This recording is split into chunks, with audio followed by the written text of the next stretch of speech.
Hello and welcome to News Roast. My name's Jolyon Rubinstein. My name is Heydon Prowse. Heydon Prowse with a little bit of a cold today. I just did a little bit of sniff there. A little bit of a sniffles. And we'll explain why I have the sniffles. We will in one indeed. of our courses. Let's not jump the gun. Yeah. Yeah. No, this is not Miami flu or anything like that. There's been no late nights. This is because we have been at really the centre, the apex of capitalism. Capitalism.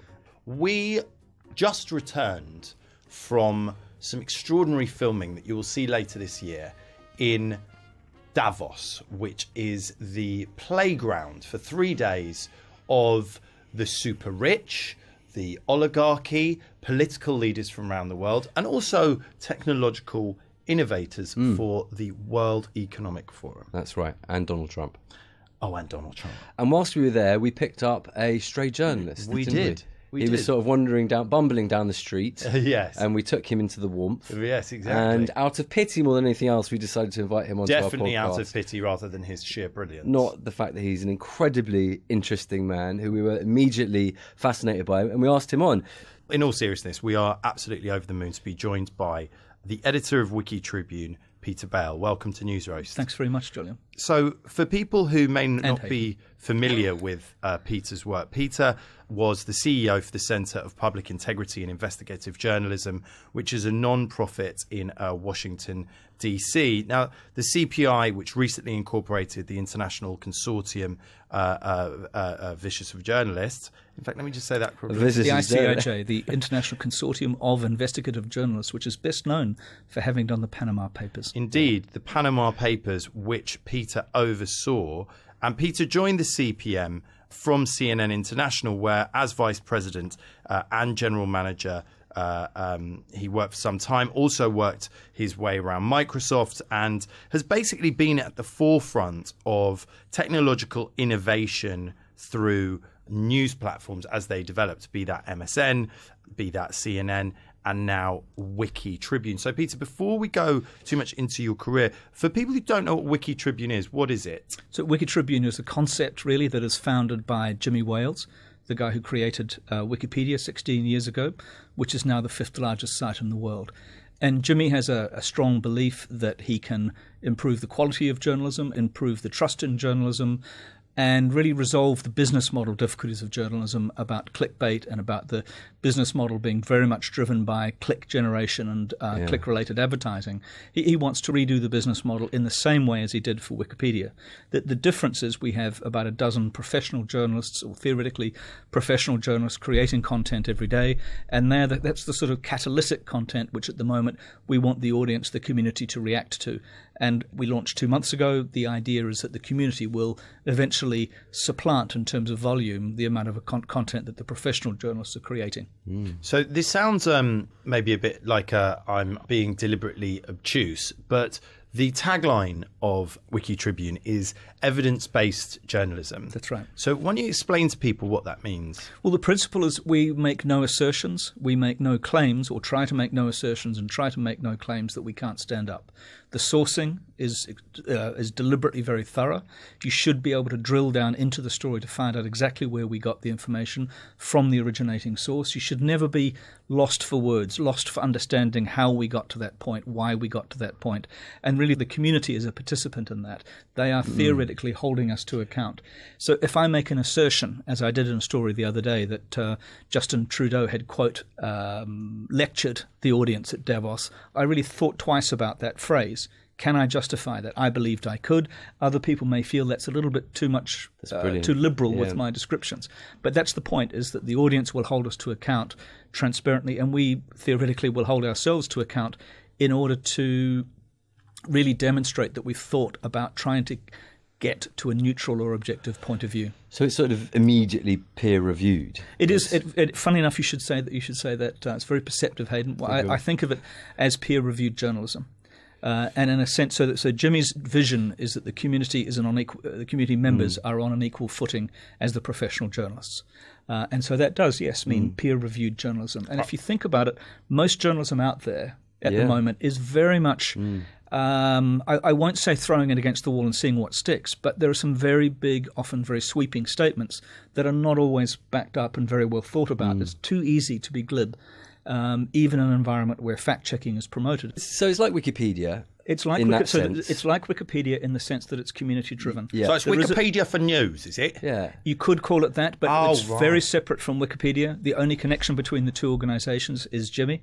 There is another product called Wiki News on Wikipedia. Right. It doesn't have the same power behind it, if you like, or the force behind it of a dozen reasonably experienced journalists, or very experienced, i.e. old in my case. So Wiki News would be more citizen journalism, and yours would be still some citizen journalism, but with a bit more of an editorial sort of guiding force. That's correct. That's correct. Ours is based in the UK, so therefore everything is going through an editor. Everything is going through an editing process because of British libel and defamation law, which is not conducive to just throwing everything against a wall and seeing what sticks. And so there's a professional standard behind it, and an attempt, at least a wish that we maintain very high levels of editorial quality, whether it's from our own people or from the community. Okay, so if for our audience, if they haven't checked it out, this is at www.wikitribune.com. That's correct. And it's please register. I was Such listening. a good idea. It is a great idea. Huge, isn't it? one of the big issues of our time is obviously fake news, and how better to combat fake news than to have an army of online fact checkers checking what it is, the stuff you put out. That is the ambition. You'll go to the site and you'll see that we're still calling it a pilot. It is not finished yet. It's a huge endeavour. It's a huge endeavour, and we're experimenting every day and on everything that we do. So, we're constantly being held to account by that community and by that audience. And we're trying to learn every day. It is not a finished product by any means yet. It's fascinating, and thank you so much for telling us a bit about it. It's sort of like a practical version of every time I pick up the mail, I'm like, oh, for fuck's sake, come on. That is fucking bullshit. It's like a practical version of that. It's almost exactly that. Where you can actually change the text. That's right. In front of your very eyes. That's absolutely correct. Right. Yeah. It's just like that. And funny you should use those words exactly as well, because we've had some interesting discussions lately, and I have decided, and hopefully the community agrees with me, that we will use words like that if they've been used in quotes. There will be no F***. So just before we get into your courses, you were obviously in charge of one of the biggest political leaks in history. Yes, the biggest. So just talk us through how the Panama Papers came to be, and also just the release of those. Yeah, well, let me be clear. The Panama Papers is very much the work of the International Consortium of Investigative Journalists and the staff, and of course Süddeutsche Zeitung, which was the German newspaper to whom it was leaked. The key issue of trust there was the leaker, whoever that was, deciding that he or she could trust the two German newspaper people from Süddeutsche Zeitung. They then had a separate moment of trust, having worked with the ICIJ on two other very big investigations, one called Swiss Leaks and another about Luxembourg, about leaks in Luxembourg about banking secrecy. And those two German newspaper journalists knew that the best way that they could get global, trustworthy coverage of that, or the ability to take that, I think it was 2.5 terabytes of content, and process it, analyze it, make it available to nearly 1,000 other journalists to work on simultaneously for a year, was to do so through the ICIJ's network. And that's where the respect and pride must lie in the ICIJ, in the fact that they had established this extraordinary network which allowed them, both from an engineering point of view and a trust point of view, to have nearly 1,000 journalists working on this content without it leaking for a full year until the moment in April when we were ready to go with it, in April 2006. It is quite extraordinary. 2016. We digress. So that was very interesting. Again, I would strongly recommend, if you are listening to this, to check out, Wikitribune. Maybe I'm as you're on the super bus. excited about that. Yeah. I think that's going to. That's a well, game also changer. it's completely free to access, free to register to, and if you register it, you can edit, you can create, you can comment, you can do the Oxford commas, you can fix my spelling, you can fix it to English and then back out of American spelling. You can do what you like.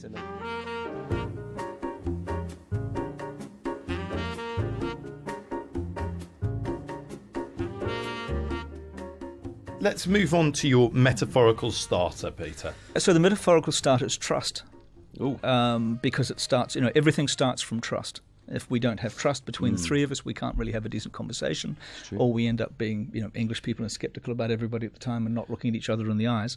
And trust is at the centre of some of the things we're going to have for the main course, I think, and possibly even dessert. And we have a problem with trust at the moment, which is that trust in the media, trust in what I publish, trust in the work that I've been doing all my life, is at an all-time low.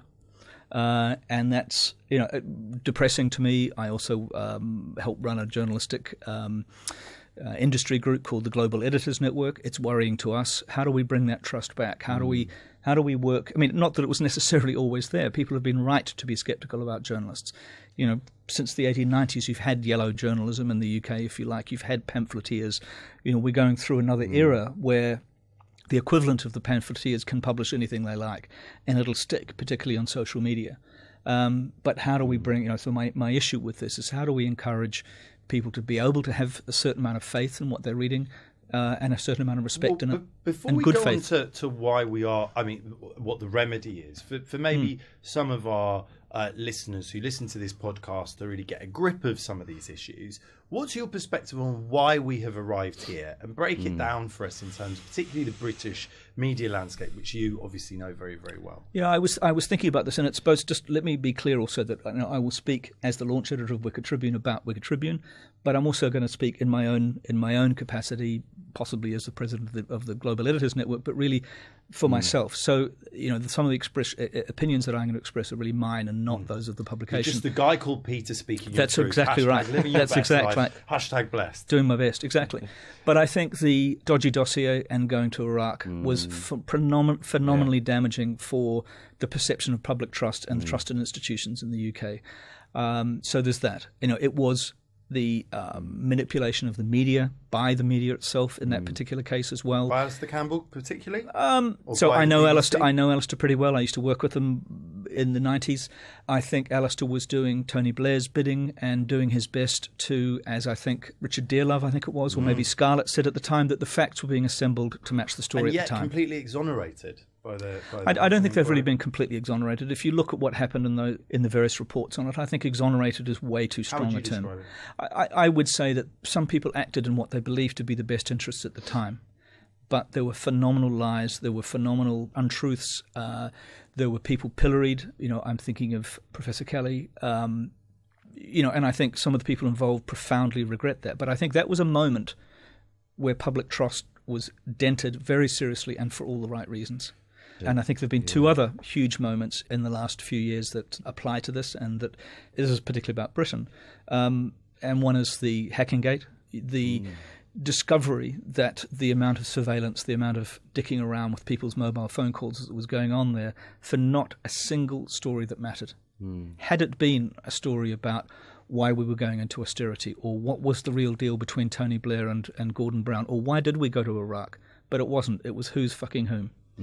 And then, of course, it got even worse because it then became about Millie Dowler. And whatever you say, maybe there was some misreporting or misrepresentation of the way The Guardian represented that, because there are people in News Corporation or News Limited who will say, The Guardian destroyed the News of the World. I think that's bollocks. The ethics of the News of the World destroyed the News of the World. And the trouble is, I am a very libertarian person when it comes to freedom of speech. But I would have loved it if there was even one story in that whole hacking gate period that mattered, and it was all crap. People were selling their journalistic souls, selling their ethics, and this is the other thing about it, is the profound cynicism. There's a wonderful book about the Sun called Stick It Up You Punter.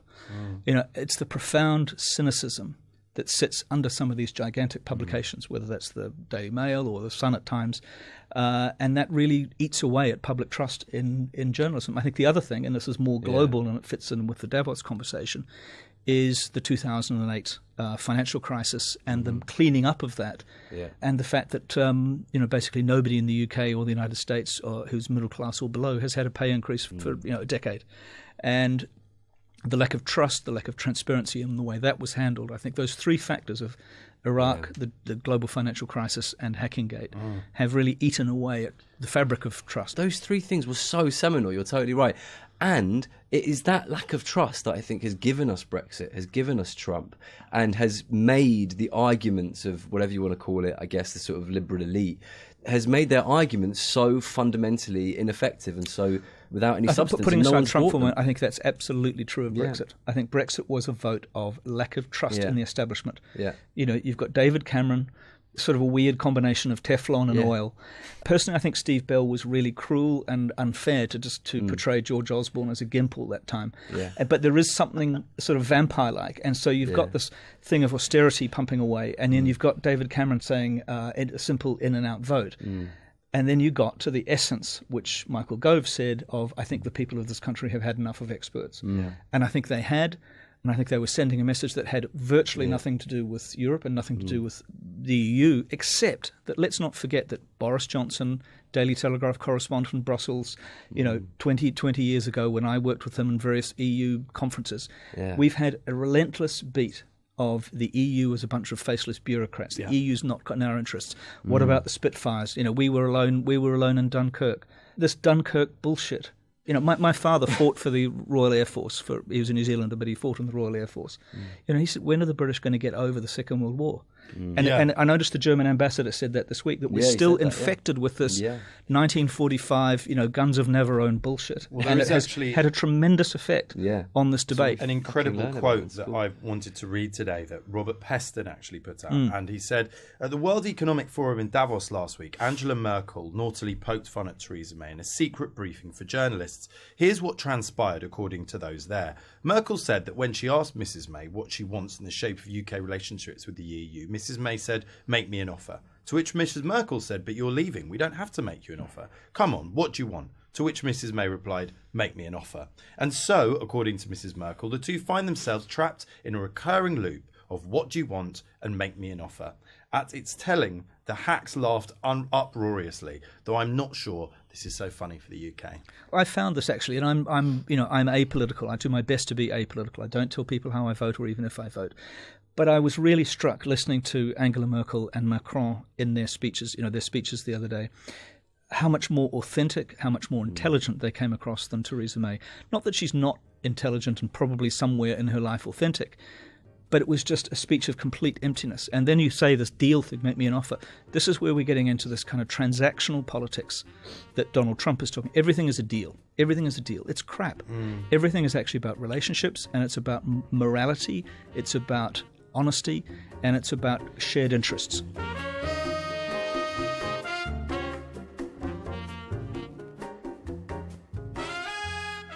So what is your next topic, Peter? Well, I thought once we dealt with trust, we'd look at Davos itself. I want to be very, very clear that, Davos is a club where you look in, it's much better to be inside than tapping on the glass on the outside or behind the velvet rope wanting to get through. So, I'm not going to crap all over it, but I think there are some very interesting things. And as you said, it's an irony-free zone, and there's nothing that cannot be parodied to a good extent. Well, we weren't surprisingly enough allowed in.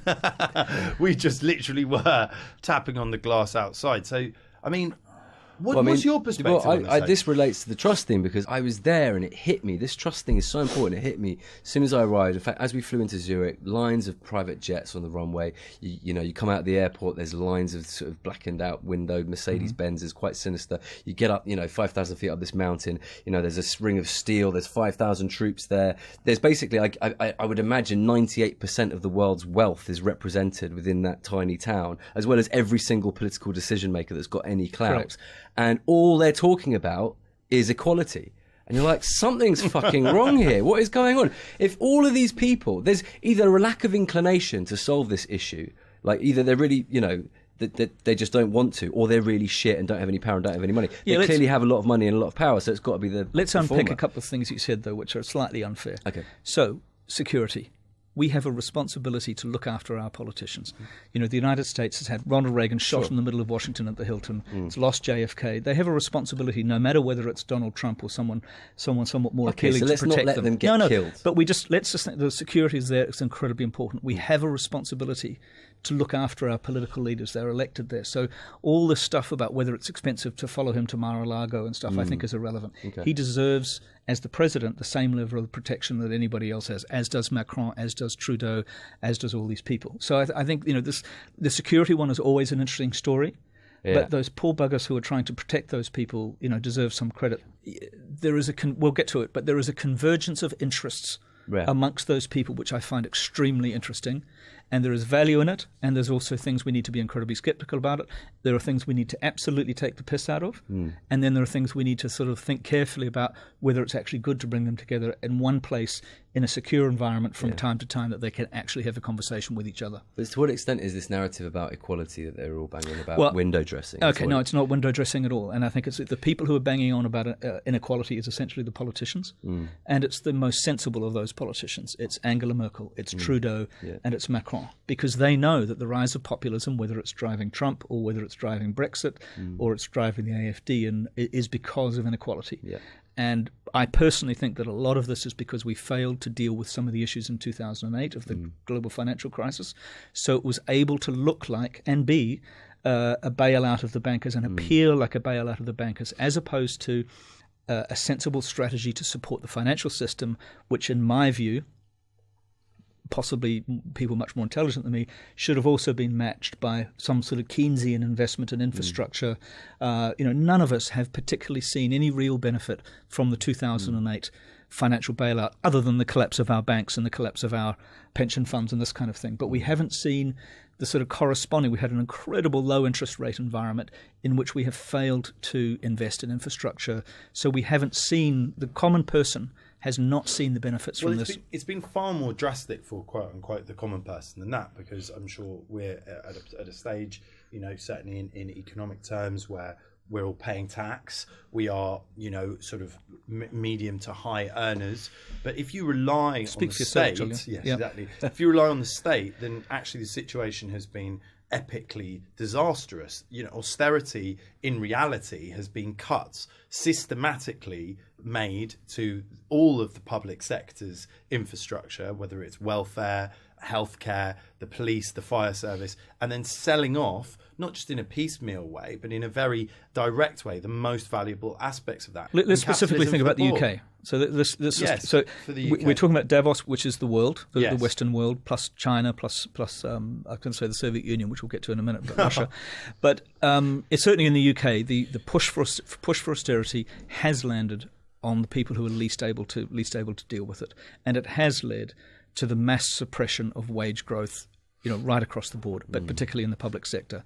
And I think you're right. That has, left us with some really serious consequences of poorly delivered public services, poorly reformed public services. I mean, I think everybody would argue, would probably, if you talked probably to Gordon Brown now and Alistair Darling and Robin Cook, if he was still alive, they would probably say, I think, that the reform of the education system and the reform of the National Health Service was unfinished business from the Labour government. After the money went into it, there wasn't really the reform on the delivery of it. And that's something that Jeremy Hunt has been trying to do, except that their natural instinct is to reform it by bringing in the private sector, which is arguably not necessarily a brilliant idea. So how did you find it actually, you got through security in Davos, and just to say, so people kind of understand, you're walking around, Google have bought out a shop front, Facebook have got another one, all the countries have kind of, Ukraine house, Russia house, where you're walking around, Equality's house, and you're hearing some quite fascinating talks, but you walked in there, you'd never been there before. What's it like? Walk us through it. Well, there's a promenade. There's the amusing aspect of it is this promenade, which is kind of a Rodeo Drive of capitalism or Westfield of capitalism. And then every now and then, and it's not just, when I say capitalism, you're walking down there and it's Microsoft and it's Google and it's Facebook, but then all of a sudden it's Palantir, which is a search company that specializes in security search. They are the people who evaluate every telephone call made in the United States and look for matches in it. And there's all of the accounting firms. There's the people who provide offshore services. There's the insurance companies. Everybody's there. The health companies. They're all in this kind of promenade of capitalism. And then every 10th or 5th one is some sort of philanthropic group just sprinkled in there to make sure that you're not, not completely overwhelmed. And of course, what the philanthropic groups are after is the sort of, to me, Davos is really about three things: money, power, and redemption. Fascinating. Power. What do powerful people want? What do politicians want? Ultimately, money. What do money people want? Ultimately, power. Yeah. And then what do they all want? Redemption. So you get the money, you've got the money factor in there, which is the gigantic corporations, particularly the banks and the finance companies that are, private equity companies that are hugely represented there, like BlackRock. These companies, Blackstone and BlackRock, that are the biggest companies in the world doing their business. Citibank, HSBC, all of those. And then you've got the politicians who are, selling access to themselves in a sense for business, because they've all been, the key foundation of Davos is the concept of the stakeholder economy, which I think people probably remember that Blair was probably the first prime minister here to really pitch this. And in fact, explain it to our listeners if they might not understand. So there's a guy called Klaus Schwab who founded the World Economic Forum, born in 1938 in Germany. So he really has that kind of post-war German mentality of let's not do this again. Emerging from something, better that we all talk, better that we talk big ideas. One of his personal big ideas is the stakeholder economy, the idea that we're all connected, whether I'm a supplier, an employer, a consumer, a shareholder, an owner of the company, or a politician, we're intimately connected. And that's the kind of interconnected fabric that ties the people in Davos together. And I think we've got to decide, or there will be two sides of this. One will say this is a symbiotic relationship, and other people will say that's a conspiracy. So we got to move on shortly, but I'm really fascinated because you were there. Obviously, people on the left are horrified by Donald Trump's brazen, what some people describe as almost masochistic, misogyny and racism and the like. He didn't display any misogyny and this is racism exactly what I'm saying. in his Davos speech. So the economy is booming. These facts are, I was, again, looking at the fact that Chevrolet are coming back from Mexico, looking at the fact that Apple are coming back and putting in $350 billion. What was his speech like, and how was it received? His speech was received very politely. I've had to face some criticism from people saying, why were we talking about Trump so much? The entire place was just on edge, wondering what on earth he might say. Because the point is he goes off. He tweets. He can even if he gives a 20-minute straight up and down speech straight off a teleprompter, which is what he did, he can then alarm everybody with a tweet that follows, and it shows the real him. This time he showed the real him with a sort of off the cuff comment at the end of it about the media, saying, "Oh, and I can see the televisions being being turned off," and of course they weren't. I had no idea how nasty the press were when I was a real estate guy, or how fake they were. And that led to some minor hissing and booing in the crowd. But really, for the rest of it, he stuck to his speech. It was a very, very well-crafted speech, very important that he didn't frighten anybody, and it was a very transactional, very Donald Trump speech. Buy America, come to America, invest in America. It felt a little bit like he was the boy that got invited to the club that he'd always been excluded from, because he's a billionaire and he's never been to Davos before, and these are the New York elite that kind of shunned him a little bit. The only one that I know of his sort of circle who has been there a lot is this guy Anthony Scaramucci.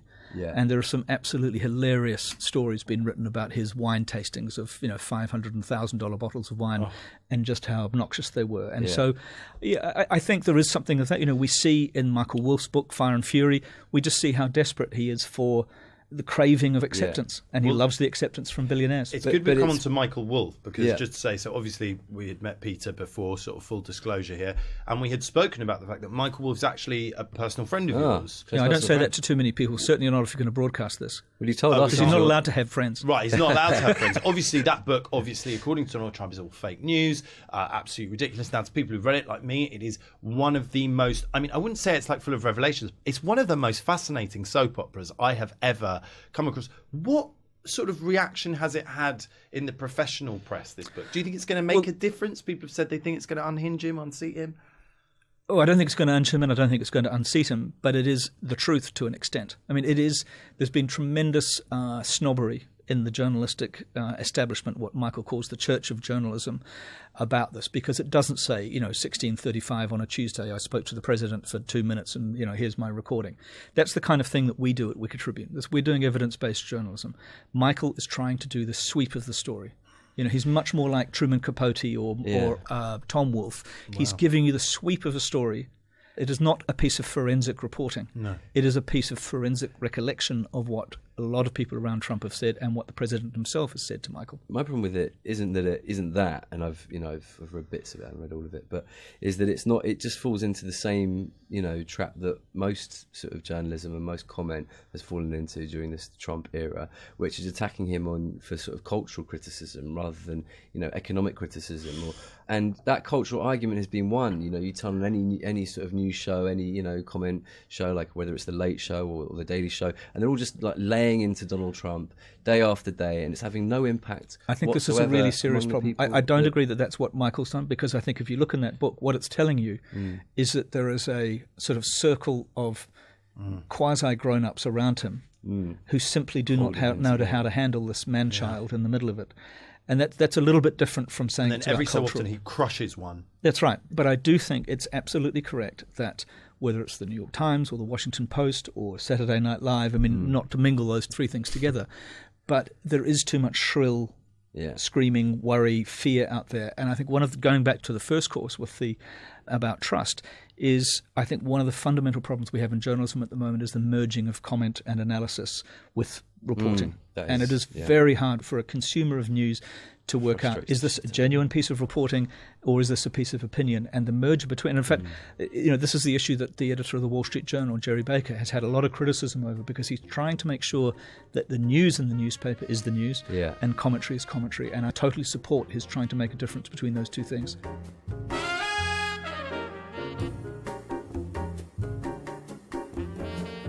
Moving on to your dessert. That was a very good main course, wasn't it? That was lovely. I Thanks feel very much. satisfied. Yeah, thanks. But in a kind of for that, like Peter. non-sort of What did we actually have? fatty, I feel kind like I'd of have gluten-free way. I feel like I could have some biscuits and cream for Ooh, dessert. some biscuits. I mean, it's related. All these issues are very sort of fundamentally related. But what have you brought us for your metaphorical dessert? My metaphorical dessert was going to be about Russia, but I think there's also some. There's a few bits and pieces, maybe some grapes from the previous course that might come I think across. so. I mean, they're the kings of fake news, really, aren't they? They're sort of kings of misinformation and sort of obscuring the truth in sort of. They are, and that of course state-led. is a Soviet era. Yeah.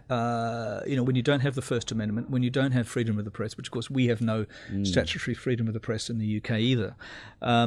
You can get away with some fantastically well constructed lies, and where people feel as though they prefer the lie to the truth. I mean, a friend of mine, David Satter, has written a couple of the best books about Russia, and he's used wonderful Russian proverbs as the titles, and they are, "It was a long time ago and it never happened anyway," which is a brilliant book about in his view, how until Russia comes to grips with the Gulag and the Stalinist period, that it will never be able to mature as a democracy.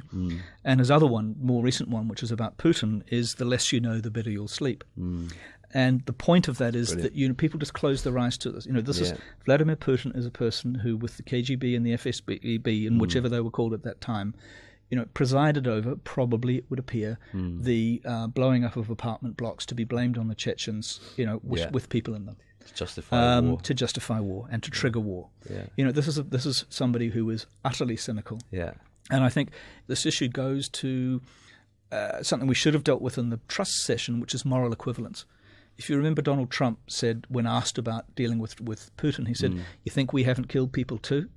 And that is one of the scariest things I've ever heard any world leader, particularly from the United States, say, because why it's putting us scary? Because it's putting us morally equivalent to somebody who is essentially a dictator and somebody who was a former spy, a former KGB man who works and applies those methods. So what is the difference between us meddling, with Iran and installing the Shah there, which led to the Iranian Revolution? Well, that was with the Iran Contra, scandal. Yep. What is the difference with all the messing around with South America and Central America for the last 30 years? That was 1953 was the overthrow of Mossadegh. Yeah. And so that was 8 years after the Second World War. Okay. We've come a long way since then.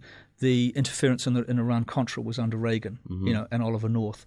And yet Saddam and regime change post 9/11 was... Absolutely. You just mentioned the dodgy dossier. Sure, but don't forget, in the first Gulf War, we had an alliance of Syria, Egypt, Jordan, Kuwait, all the Gulf states, fighting on the same side as the United States. It was a proper UN-led agreement. But a lot of people would argue. The first Gulf War. A lot of people will argue that actually the real reason that war even took place was because America was finally able to put military bases in the place of the two holy cities, Saudi Arabia and Mecca and Medina, after the Crown Prince had basically said to Osama bin Laden, "You cannot bring the Mujahideen from Afghanistan to fight a secular leader." There's a fair amount of evidence to suggest that even then we were really looking at the projection of global power by the dominant country in the world. True, but don't forget the United protection of States. global power is partly about interests. You don't project global power to places you don't have interests. Guys, what both of you sound like right now is like a couple that have been married for like 10 years that are like, yeah, but last Tuesday you said intentionally left my dinner in the oven. It's like, When everyone's behaving badly, it really doesn't matter whether it was 5 years ago or 20 years ago what you did. If you're all behaving so badly, it doesn't really matter, because the criticism that Russia can level at us and the United States is all based in fact. So there's not really much we can say. But look at Russia though for some investigative journalism that brings that out. Well, Peter, do look at Russia for some. I wanted to ask you, as soon as I saw that you wanted to talk about Russia, because you are very well versed in this, to tell our audience and myself a little bit, particularly about Alexei Navalny, who, if you haven't heard of it, is by all accounts extremely popular in Russia and is potentially the man who one day may unseat Putin. Now, if you follow, as I do, Bill Browder on Twitter, who James O'Brien, we're a big fan of James O'Brien, he in his Unfiltered podcast talked to this man. He tweeted a video of this man being basically beaten to the pulp by Russian defense forces, security forces, at his own rally. So if you have never heard of this man, who is he, and could he help save Russia? I think it's extremely unlikely that Alexei Navalny will survive long enough, in a sense, politically, to actually replace Putin. But he is the last person standing, if you like, who is genuinely offering political alternatives or political difference. You've got, Putin has pushed aside, killed, or arranged to be killed, or otherwise eliminated or bought off any potential alternative, whether it's the oligarchs. He pushed Boris Berezovsky out of the country. Potentially, Boris Berezovsky died of a heart attack here, supposedly. People don't survive very long when they go up against Vladimir Putin. If you read some of the books that I've described, along with another woman, Karen Dewish's book, The Putin's Kleptocracy, which the Cambridge University Press declined to publish in this country because it was regarded as too much of a defamation risk, you'll see that the death of Alexander Litvinenko through polonium was no accident, and is not, we know it's no accident, but it was by no means the first. So, Navalny is nobody is perfect in this environment. Nobody's perfect in the post-Soviet environment. Nobody's perfectly clean. But they've tried everything with him. Usually you go through the tax system, then you go through you try and have them set up with some sort of psychological problem, or you have them set up to be out with prostitutes or something like that. He's had everything thrown at them. Bankruptcy. You can't stand in the Russian elections in March if you've been convicted of a federal offence. He's been convicted of a federal offence very conveniently, which prevents him standing in March. It's all about giving Putin a clear runway, and of course Putin has also created a kind of fake candidate as well to give the impression of a choice. But there is no choice. There is only Putin. Interesting. Peter, we could go on talking to you for years. And probably will. I very much hope that we can have you back on News Roast, because I think it's certainly very rare for us to have someone with the level of acumen and experience that you do in journalism. Just for people who may not have been aware of Wikitribune, of your work, what's your handle on Twitter? At Peter Bale, Peterbale. Okay, and Wikitribune, is that something that is a crowdfunding platform? It is. We are crowded by funding. We are crowdfunded, and that is the way Jimmy wants it at the moment. We're not taking advertising at all. So how can people People do can that? come to the site, wikitribune.com, and click on the top right-hand side where it says support us. But first, click on the one that says register, and come and register, participate in it, and then see if you want to support us. We'd be really delighted to see you there. And tell me, please, that you've come from News Roast, so that I can give these guys a gigantic kickback. Well, Peter Bale, thank you so much for coming on the show, and hopefully we'll get to see you soon. Thanks very much, boys. Thank you.